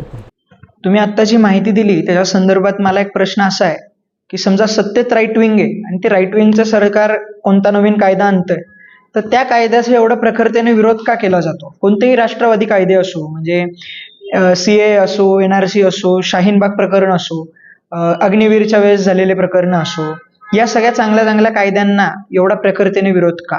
म्हणजे राम मंदिराच्या वेळेस 40 एकराच्या विरोधात उभं राहिलेलं पूर्ण ऑपोजिशन संसदेमध्ये नुकतंच 9.5 लाख एकर्सच्या वक्फ बोर्डच्या समर्थनात उभं राहिलं होतं. तर असं का बरं होतं? जसं मी सांगितलं की आपल्याला न आवडणारी सरकार आहे, त्यात कोण असतं की जो म्हणतो की इंडिया फर्स्ट, मग ते सरकार आवडत नाही. अमेरिका म्हणेल त्याला ओढणारं असेल तर त्याला ते सपोर्ट करतात. तर आपल्याकडे 2014 मोदींनी हा एक मंत्र घेतलेला आहे की इंडिया फर्स्ट. जसं तर अमेरिकेत ट्रम्प म्हणतात की अमेरिका फर्स्ट. सो इतर जगाला न आवडणारे अनेक धोरणं ते राबवत आहेत सध्या, पण अमेरिकेच्या वाट्याला जाण्याची कोणी हिंमत करू शकत नाही. पण भारताने जर म्हटलं इंडिया फर्स्ट तर त्याच्यासाठी मात्र पावलोपावली अडचणी निर्माण करता येतात आणि केल्या जातात. आणि तोच हा प्रकार आहे की कुठलाही कायदा आणला तरी त्याला विरोध करायचा. आता वक्फ बोर्ड हा नवीन लेटेस्ट उदाहरण आहे की तो कायदा इतका चुकीचा आहे आणि इतका त्याला म्हणजे काय म्हणू त्याला कुठलाही कायदेशीर तसं पाहिलं तर आधार नाहीच आहे. कारण की कुठल्याही प्रॉपर्टीवर जर मी हात ठेवला आणि म्हटलं ही माझी प्रॉपर्टी आहे, तर मग ती त्याची नाही आहे हे सिद्ध करण्याची जबाबदारी दुसऱ्यावर आहे असं तो कायदा मानतो. अनेक त्याच्यात त्रुटी आहेत, पण त्याच्याबद्दल आता जर त्या कायद्यात सुधारणा करण्याचा आपण प्रयत्न सुरू केला भारताने, तर त्याच्याबद्दल किती मोठ्या प्रमाणात आरडाओरडा सुरू झाला आहे आपण बघतो. आणि तो आणखीन खूप मोठ्या प्रमाणात वाढणार आहे हे तू लक्षात ठेव. कारण की जसं CAAच्या वेळेस ते पेटवण्यात आलं तसंच आताही ते पेटवण्यात येईल. त्यामुळे खरोखर जे रास्त कायदे आहेत, योग्य कायदे आहेत, हिताचे कायदे आहेत, ते कायदेसुद्धा आणण्यामध्ये खूप अडथळे निर्माण केले जातात. कारण की तो देश त्यांच्या दृष्टीने सोयीचा नसतो. जर एखादा देश जर सोयीचा नसेल, तो जर स्वतंत्र धोरणं आखत असेल, आपलं स्वातंत्र्य जपण्याचा प्रयत्न करत असेल, पुन्हा आपली शक्ती वाढवून एक कॉम्पिटिशन म्हणून निर्माण होण्याची शक्यता असेल, तर ह्या सगळ्या गोष्टींना आळा घालण्यासाठी त्यांच्या मार्गात जागोजागी अडथळे निर्माण केले जातात. त्यातलाच हा एक प्रकार आहे. भारताबद्दल एवढ्या वर्षांपासून आंतरराष्ट्रीय पातळीवर खूप निगेटिव्ह नरेटिव्ह पसरवण्यात आलेले, पण सध्या भारत कोणत्या पॉलिसीजचा वापर करून या नरेटिव्हचा टॅकल करतोय? मला असं वाटतं की जेन्युइननेस जो आहे, म्हणजे खरेपणा हा शेवटी लोकांना जाणवतो आणि भारत हा जेन्युइन पद्धतीने लोकांना मदत करतो. आपण जेव्हा लोकांना मदत करतो तेव्हा त्याच्या बदल्यात आपण त्यांच्याकडनं काही अपेक्षा करत नाही. चीन जेव्हा कोणाला मदत करतो तेव्हा त्याला त्याच्याकडनं अपेक्षा असते. ते त्याला डेट ट्रॅपमध्ये अडकवतात, म्हणजे त्याला एवढं कर्ज देतात की त्या कर्जातनं मग त्याची सुटकाच होऊ शकत नाही आणि मग त्याला चीन म्हणेल ते ऐकावंच लागतं. अशा पद्धतीने आपण काम करत नाही. आपण वॅक्सिन्स दिली, ती वॅक्सिन डिप्लोमसीची होती. भारताबद्दल गुडविल निर्माण करण्यामध्ये फार मोठा सहभाग त्या वॅक्सिन डिप्लोमसीचा होता असं म्हणता येईल. की तेव्हा पाश्चिमात्य राष्ट्रांनी अतिशय चुकीची भूमिका घेतली. त्यांनी म्हटलं की आम्ही आमच्या पॉप्युलेशनसाठी 2-3 वेळा त्यांना वॅक्सिनेट करता येईल इतकी आम्ही आमच्याचकडे राखून ठेवणार. म्हणजे त्याचा आपण काय म्हणतो त्याला होर्डिंग म्हणता येईल किंवा त्याला काय म्हणतात मराठीत, साठेबाजी. तो वॅक्सिनची साठेबाजी पाश्चिमात्य राष्ट्रांनी केली. भारताने मात्र इतरांना फुकट वॅक्सिन्स, आपण कोट्यावधी वॅक्सिन्स वाटली. त्याच्यामुळे भारताची खूप चांगली इमेज झाली. आणि अशी कुठलीही मदत करताना आपण त्यांना कुठल्या तरी सापळात अडकवण्याचा प्रयत्न करत नाही, आपण जेन्युइनली ती मदत करतो. दुसरं एक उदाहरण द्यायचं झालं तर आपल्याकडे G20 जेव्हा परिषद झाली तेव्हा त्यांनी आपण आफ्रिकन युनियनला तिथे स्थान दिलं. सगळ्या आफ्रिकन राष्ट्रांना त्यांच्या एका प्रतिनिधीला आपण तिथे सन्मानाने बसवलं. तर ते लोक इतके भारावून गेले, ते म्हणले की आम्हाला आजपर्यंत आफ्रिकेला कोणीही इतक्या बहुमानाने वागवलं नाही किंवा इतक्या सन्मानाचं स्थान दिलं नाही, सतत दुय्यम स्थान देण्यात आलं. तर ह्याचा खूप मोठा आणि चांगला परिणाम आणि चिरकाल टिकणारा असा परिणाम असा ह्या जेन्युइन ज्या ॲक्शन्स असतात, जिथे आपण खरोखर मनापासून त्यांचा सन्मान करतो, मनापासून त्यांना मदत करतो. आणि हे भारत करत असल्यामुळे हळूहळू निश्चितपणे भारताची इमेज, प्रतिमा ही सुधारत चाललेली आहे आणि ती टिकाऊ पद्धतीने सुधारत चाललेली आहे. कारण की एक दिवस तुम्ही काहीतरी दिलं आणि दुसऱ्या दिवशी त्याच्या दुप्पट काहीतरी काढून घेतलं तर लोकांना कळतंच शेवटी की हे काहीतरी खोटेपणा आहे किंवा स्वार्थ आहे. पण तसं भारताच्या मदतीत कुठेही दिसत नाही. आणि त्यामुळे भारताची इमेज ही हळूहळू वाढेल, पण निश्चितपणे वाढेल आणि टिकून राहील असं मला वाटतं. ही एवढी सगळी निगेटिव्हिटी पसरवण्यात आली, एवढ्या वर्षांपासून ही लोक आंतरराष्ट्रीय पातळीवर भारताच्या विरोधात एवढे चुकीचे नरेटिव्ह पसरवत आहे. पण या सगळ्या निगेटिव्ह नरेटिव्हचा भारतीय जनमानसाच्या मानसिकतेवर काय नक्की परिणाम झाला? मला असं वाटतं की खूप वर्ष असं झालं की नकारात्मकता खूप निर्माण झाली भारताबद्दल आपल्याच लोकांच्या मनामध्ये. आणि जसं आपण पहिल्यांदा बघितलं इतिहासबद्दल, त्या इतिहासातनं सुद्धा तेच झालं. आपल्या मनात एक स्वतःच्याच देशाबद्दल एक चुकीची प्रतिमा निर्माण झाली, स्वतःबद्दलच चुकीची प्रतिमा निर्माण झाली. आपल्याला असं वाटायला लागलं की आपली लायकी एवढीच आहे की पश्चिमेची कॉपी करणे. कारण वर्षानुवर्ष, हजारो वर्षापासून तेच चाललेलं आहे. आपली भाषा त्यांनीच आपल्याला दिली, आपली संस्कृती त्यांनीच आपल्याला दिली, तर आपली लायकी तेवढीच आहे. असा जो एक नकारात्मक भाव आहे, स्वतःबद्दलची एक नकारात्मक कल्पना जी आहे, न्यूनगंड त्याला आपण म्हणू, तो न्यूनगंड जो आहे तो निर्माण झाला भारतीयांमध्ये. आणि मग ह्या सगळ्या गोष्टी आज ज्या आपण चर्चा केली त्या सगळ्या गोष्टींचा एकत्रित परिणाम हाच आहे की शेवटी स्वतःबद्दल स्वतःची कल्पना ही चुकीची असणे, निगेटिव्ह असणे, न्यूनगंड असणे, हा अतिशय घातक परिणाम आपल्या मानसिकतेवरती झाला असं म्हटलं पाहिजे. आणि त्यामुळे कॉन्फिडन्सनी, अभिमानाने उभं राहणं आणि जगाचा सामना करणं हे आपण आत्ता करायला लागलो. तर खूप महत्त्वाची आणि मोलाची वर्ष, दशकं आपली वाया गेली या सगळ्या प्रचारामुळे. आणि अजूनही ते दडपण आपल्यावरती आणलंच जातं आहे. पण आता मला असं वाटतं की हळूहळू आपण उभं राहू आणि जगाला सांगू की आता हे नाही चालणार याच्या पुढे. आणि त्याच्याकरता ही जाणीव निर्माण करणं आवश्यक आहे की जे तुम्हाला सांगितलं जातं ते प्रत्येक गोष्टीवर आंधळेपणाने विश्वास ठेवू नका. त्याच्या मागे नक्की काय आहे, त्याच्या मागे विचार काय आहे, त्याच्या मागे उद्दिष्ट काय आहेत ते समजून घ्या आणि मग त्याप्रमाणे तुमचं मत बनवा. हे विशेषतः तरुण मुलांना, मुलींना हे सांगणं आवश्यक आहे. आणि प्रतिमा स्वतःचीच चुकीची निर्माण केली. जातीयवाद, पुरुष सत्तावाद म्हणजे पॅट्रिआर्की, तर ह्या काही प्रमाणात काही गोष्टी खऱ्याही असतील, पण तेवढीच तुमची ओळख आहे हे सांगून एक चुकीची प्रतिमा निर्माण केली. प्रत्येक देशाच्या इतिहासात काही ना काहीतरी चुकीच्या गोष्टी घडलेल्या असतात, पण म्हणून ती चुकीची गोष्ट आहे तीच तुमची ओळख आहे असं सांगून जर तुम्हाला सारखं तुमच्यावर ते हॅमर करण्यात आलं तर तुमच्या मनात मग शंका निर्माण होते की अरे खरंच माझा देश हा असा आहे का, खरंच माझा देश चुकीचाच आहे का, खरंच माझी ओळख अशीच आहे का. पण त्याच्या मागे इतर ज्या शेकडो चांगल्या गोष्टी आपल्या इतिहासात घडलेल्या आहेत, ज्या अनेक देणग्या आपण जगाला दिलेल्या आहेत, त्याबद्दल मात्र आपल्याला कोणी कधीच सांगितलं नाही. तर म्हणून हे समतोल सगळं जे चित्र आहे ते उभं करणं आणि सगळ्यात महत्त्वाचं म्हणजे प्रत्येक गोष्टीमागे हेतू काय आहे आणि स्ट्रॅटेजी काय आहे आणि ती कोणाची आहे आणि ती कशासाठी आहे हे सगळं समजून घेणं आवश्यक आहे. मला अजून एक प्रश्न असा की भारतीयांच्या दैनंदिन दिनचर्येवर या वेस्टर्न नरेटिव्हची पकड आणि प्रभाव आहे का? आपल्याकडे एक हजारो वर्षापासून एक संस्कार होते. भारताचं वैशिष्ट्य काय तर संस्कार हे भारताचं वैशिष्ट्य आहे. आपल्याला तुमच्या पिढीपर्यंत आता त्याचं किती पोचलं आहे मला माहीत नाही, पण निदान ग्रामीण भागात तरी अजूनही नक्कीच टिकून आहे की सकाळी उठल्यानंतर काय करायचं, रात्री झोपताना काय करायचं, संध्याकाळी काय करायचं, दिवे लागणीला काय करायचं. प्रत्येक पायरीवर, प्रत्येक दिनचर्येच्या प्रत्येक टप्प्यावर आपल्यामध्ये काहीतरी संस्कार आपल्याला शिकवण्यात आलेले आहेत. हे भारतीय माणूस आहे तो सकाळी उठल्यानंतर पहिल्यांदा जमिनीवर पाय ठेवण्याच्या आधी पृथ्वीची क्षमा मागतो, मी तुला पाय लावतोय. हा जो संस्कार आहे तिथपासून रात्री झोपेपर्यंत प्रत्येक पावलोपावलीचे संस्कार आपल्याला शिकवण्यात आले, ते आपण विसरत चाललो आहे. आणि ते संस्कारच आपल्याला एक चांगला माणूस बनवतात. ते संस्कार असतील तर आपण चुकीचं वागू शकत नाही. आपण धर्म म्हणजे काय, शेवटी धर्म आणि रिलिजन याच्यात फरक आहे. धर्म म्हणजे काय तर आपलं कर्तव्य हे सदाचाराने आणि नीतिमत्तेने करणं म्हणजे धर्म.